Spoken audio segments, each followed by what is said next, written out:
অৰুণোদয় আঁচনিৰ টকা আগত পাই আছিল কিন্তু এতিয়া আপোনালোকে পোৱা নাই ডকুমেন্টছ আপোনালোকে জমা কৰিছিল বা কেওয়াইসি আপোনালোকে কৰিছিল কিন্তু লিষ্টত আপোনালোকৰ নাম নাহিল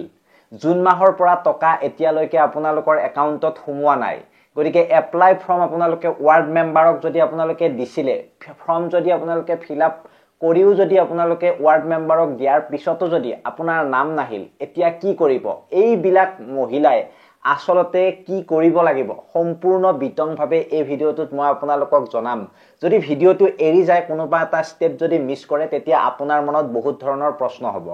গতিকে ভিডিওটো এৰি নেযাব সম্পূৰ্ণ শেষলৈকে চাব একেবাৰে স্পষ্টভাৱে মই আপোনালোকক আজিৰ এই ভিডিওটোত কম কাৰণ বহু সংখ্যক মহিলাই এটা কোৱেশ্চন কৰি আছে এই কেইটা কোৱেশ্চন একেবাৰে কমন হৈ গৈছে বৰ্তমান সময়ত গতিকে বলক ভিডিওটো আৰম্ভ কৰিছো একেবাৰে সহজ সৰল ভাষাত মই আপোনালোকক এই কথাখিনি কম এতিয়া প্ৰথমতে আপোনালোকে মনত ৰাখিব যি সকলে আগতে পইচা পাইছিল কিন্তু এতিয়া নাম আতৰ কৰা হৈছে বা নাম কাটি দিয়া হৈছে আপোনালোকৰ হে সকলোবোৰৰ মুখ্য কাৰণ হৈছে আপোনালোকৰ যিবিলাক ডকুমেন্টছ আপোনালোকে দিছিলে বা আপোনালোকে কেওয়াইসি কৰোতে আপোনালোকৰ আধাৰ কাৰ্ড বা আপোনালোকৰ যিখন ৰেচনৰ বহি সেইখন আপোনালোকে যেতিয়া দিছিল সেইখনৰ লগত আপোনালোকৰ মিছমেচ বা অসম্পূৰ্ণ কেওয়াইসি আপোনালোকৰ দেখুৱাইছে ওয়াৰ্ক লেভেল ভেৰিফিকেশনত আপোনালোকৰ নাম ৰিজেক্ট হোৱা অথবা ডিএলএমসিত পুনৰ আপোনালোকৰ যাচাই চলা এই কিছুমান একাউণ্টক এটা ফ্লেগ ফৰ ভেৰিফিকেশন বুলি আহে যেতিয়া নেকি আপোনালোকৰ এইবিলাক ভেৰিফাই হৈ নাথাকে তেতিয়া যেতিয়া কম্পিউটাৰত তেওঁলোকে চাই আপোনালোকৰ একাউণ্ট বিলাক তেতিয়া ফ্লেগ ফৰ ভেৰিফিকেশন বুলি আহে আপোনাৰ যেটো একাউণ্ট বা আপোনাৰ যেটো নাম সহ মানে লিষ্টখনত থাকে তেতিয়া ফ্লেগ ফৰ ভেৰিফিকেশন বুলি আহে আৰু এই ফ্লেগ ফৰ ভেৰিফিকেশন বুলি চিহ্নিত হলে আপোনালোকৰ পইচাখিনি সাময়িকভাৱে আটকাই থৈ দিয়ে মানে লটকাই থৈ দিয়ে আপোনালোকে কামটো পিছত কৰে নে নাই হেতু তেওঁলোকে চাই মানে গতিকে নিশ্চয় বুজি পাইছে আপোনালোকে প্ৰথমটো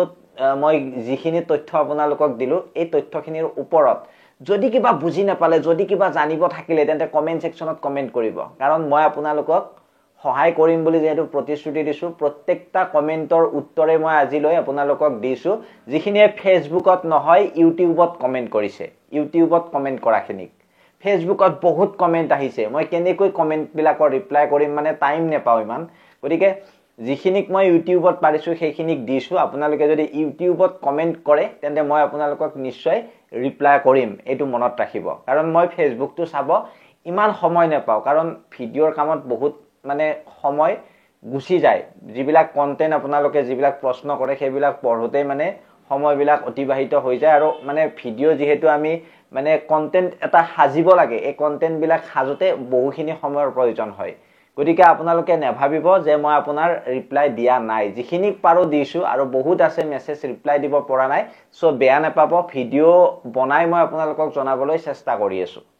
এতিয়া দ্বিতীয়তে যি সকলৰ নাম আতৰ কৰা হৈছে তেওঁলোকে সৰ্বপ্ৰথমে ওয়াৰ্ড মেম্বাৰৰ লগত যোগাযোগ কৰিব লাগিব ওয়াৰ্ড মেম্বাৰ বুলি কওঁতে বুজি পাইছে নে আপোনালোকৰ গাঁৱত কি বুলি কয় মোক জনাবচোন আমি আমাৰ নামনিৰ ফালে মেম্বাৰ বুলি কওঁ আপুনি আপোনাৰ উজনিৰ ফালে কি বুলি কয় জনাবচোন আৰু তেওঁলোকৰ ওচৰত নতুন এলিজিবল লিষ্ট এখন থাকে এটো মনত ৰাখিব তাৰ পিছত জিলা সমাজ কল্যাণ বিভাগ বা ডিসি অফিচত থকা অৰুণোদয় সেলত গৈ পুনৰ আপোনালোকৰ যাচাইৰ বাবে আবেদন দিব লাগিব এটো মনত ৰাখিব একদম স্পষ্ট কথা হয়তো আপোনাক ওয়াৰ্ড মেম্বাৰজন বা মেম্বাৰে ক'ব পাৰে যে মোৰ হাততটো একো নাই কিন্তু যদি অলপ পঢ়া শুনা আছে মেম্বাৰজনৰ অলপ যদি জানে অলপ যদি পঞ্চায়তত গৈ থাকে তেন্তে এইবিলাক বস্তু তেওঁলোকে জানিব আৰু মই কোৱা বুলি ক'ব মোৰ ভিডিওটো দেখুৱাই দিব যদি কিবা ক'ব লগা থাকে মোৰ লগত কন্টাক্ট কৰিব পাৰিব ডাইৰেক্টলি যদি আপোনালোকক ঠগাই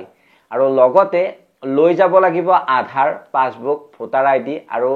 আগতে পোৱা মেছেজ বা বেনিফিচিয়াৰী আইডিটো থাকিলে বহুতেই ভাল এইবিলাক বস্তু যদি আপোনালোকে সংগ্ৰহ কৰি থৈছে তেন্তে খুবেই ভাল কথা আৰু যদিও থোৱা নাই উলুৱাৰ কিছুমান নিয়ম আছে সেই নিয়ম কানুন মতে গলে এইবিলাক উলিয়াই লব পাৰিব গতিকে এতিয়া অৰুণোদয় অফিচিয়েল ৱেবসাইটটো আপোনালোকে জানে www.orunodoi বহুতে এ বুলি উচ্চাৰণ কৰে উ হয় আৰু .assam.gov.in ত গৈ আপোনালোকে নাম আৰু ষ্টেটাসটো চাব পাৰিব যদি আন্ডাৰ ভেৰিফিকেশন বা ৰিজেক্ট দেখায় তেনে হলে আপোনালোকে ডিএলএমসিত অভিযোগ দিব পাৰে বা অভিযোগ দি আপোনালোকে তথ্যবিলাক জমা কৰিব পাৰে আৰু যিসকলৰ জুন জুলাইৰ পৰা পইচা আটকাই আছে বা পইচা সোমোৱা নাই, এইটো বহুতৰে কুৱেশ্যন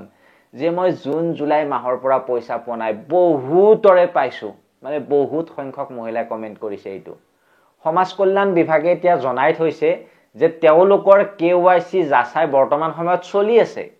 এই নথিপত্ৰসমূহ সম্পূৰ্ণ হলে তালিকা নতুনকৈ আপডেট হ'ব আৰু আগন্তুক কিস্তিত পইচা আপোনালোকক একেলগে দিয়া হ'ব।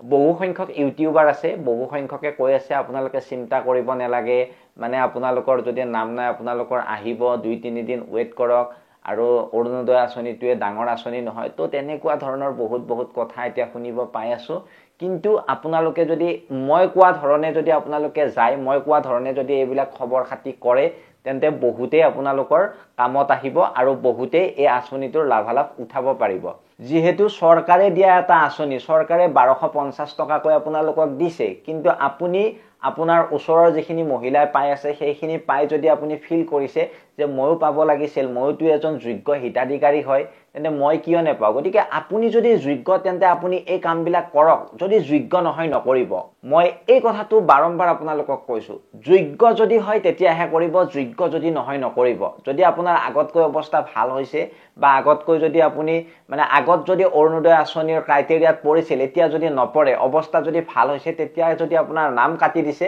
আপুনি বেয়া নাপাব, আপুনি নোপোৱাৰ যোগ্য হৈ গৈছে এতিয়া। আৰু যদি পোৱাৰ যোগ্য হয় আপোনালোকে কৰক না।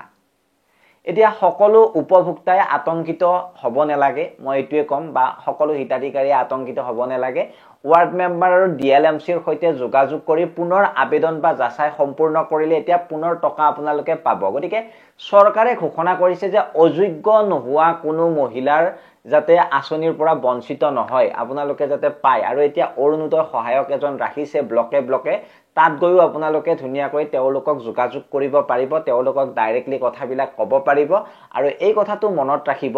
যে এতিয়া চৰকাৰে যিটো কথা কৈছিল যে এটা অৰুণোদয় আঁচনিৰ যি সহায়ক থাকিব তেখেতৰ নাম্বাৰটো দিব, আপোনালোকক জিল্লাই জিল্লাই সহায়ক উলিয়াব। আৰু এতিয়া মেইনলি সেই নাম্বাৰটো দিয়া নাই বৰ্তমান সময়ত। আপোনালোকে ব্লকবিলাকত যদি যায় অৰুণোদয় সহায়কজনক লগ কৰক, অৰুণোদয় সহায়কজনে সকলোখিনি তথ্য আপোনালোকৰ মানে বিতংভাৱে চাব। যদি কাৰোবাৰ বেংকৰ প্ৰব্লেম, যদি কাৰোবাৰ ডকুমেন্টছত ভুল হৈ আছে, এইবিলাক তথ্য আপোনালোকক উলিয়াই দিয়াটো তেওঁৰ কৰ্তব্য। গতিকে তেওঁক লগ কৰক, তেওঁক লগ কৰি সকলোবিলাক তথ্য আপোনালোকে জানি লওক, কি কাৰণে নাম আছে পইচা পোৱা নাই, কিয় জুন জুলাইৰ পৰা পইচা পোৱা নাই, নাম কাট খাই গ'ল নেকি, লিষ্টত নাম থাকিও পইচা কিয় পোৱা নাই, তেওঁলোকে সব কৰি দিব, সেইটো মনত ৰাখিব। আৰু মই ক'লোৱে কাৰ কি প্ৰব্লেম, ক'ত কি কৰিব লাগিব, এই তথ্যখিনি যদি ভালদৰে আপুনি আয়ত্ত কৰি ল'ব পাৰিছে তেন্তে খুবেই ভাল কথা।